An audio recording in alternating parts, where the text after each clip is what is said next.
छठ पर्व एक महान पर्व सूरज की उपासना के लिए माना जाता है।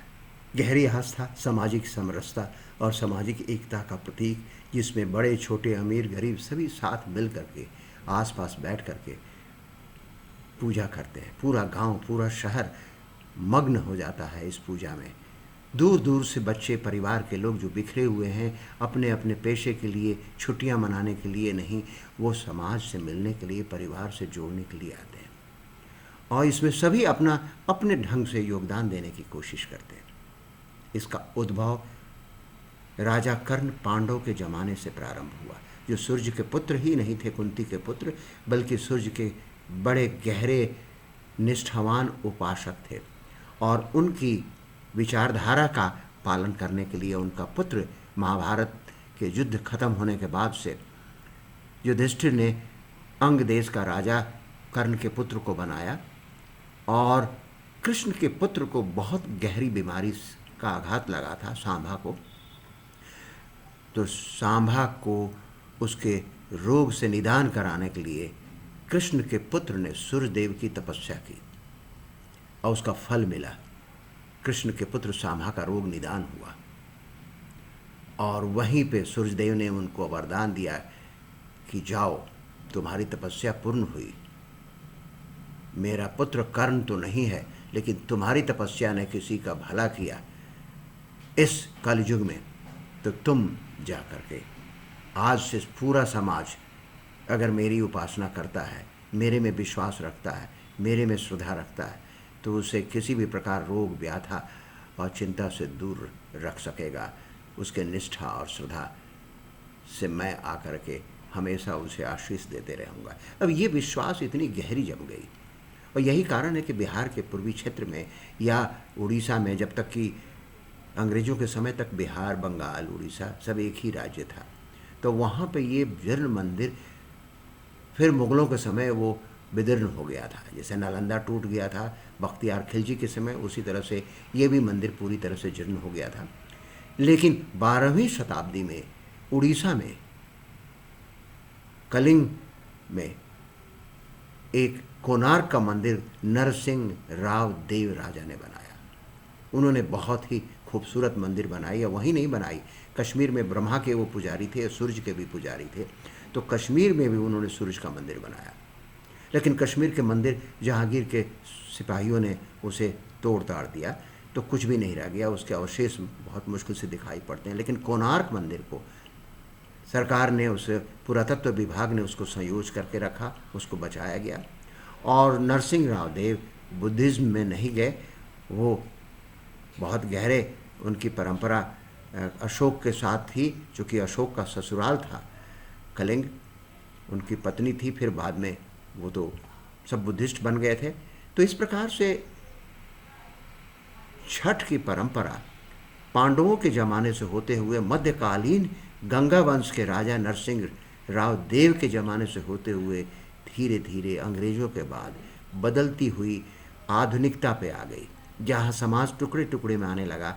रोज़ अलग अपने पेशे के लिए, रोटी कमाने के लिए लोग शहर छोड़ के भागने लगे।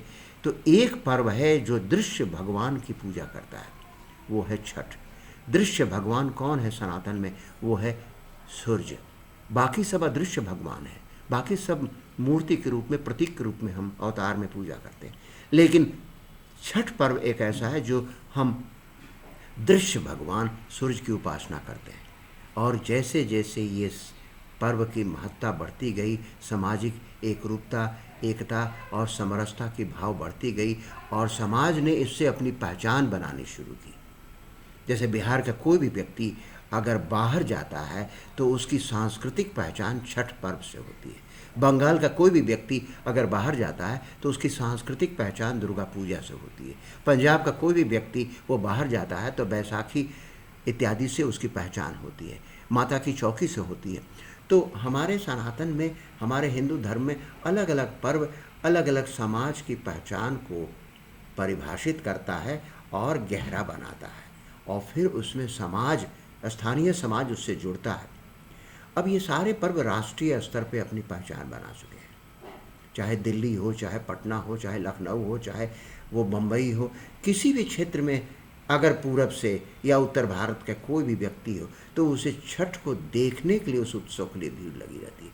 छठ के ऊपर लोकगीत, भजन, गायन, नृत्य इतना इतना सुंदर, इतना मधुर और इतना संगीतमय होता है कि लोग इसमें आनंद में ओत-प्रोत हो जाते हैं।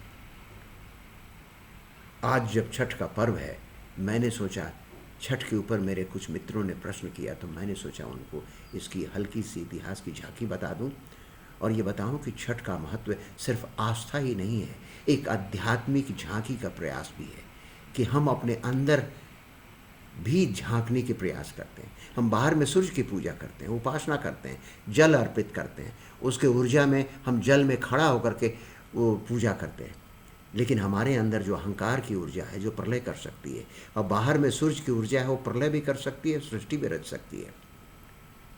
तो जल और वो सूर्य की ऊर्जा दोनों का समन्वय है, इसीलिए लोग जल में खड़ा होते हैं। दोनों का संचय जरूरी है।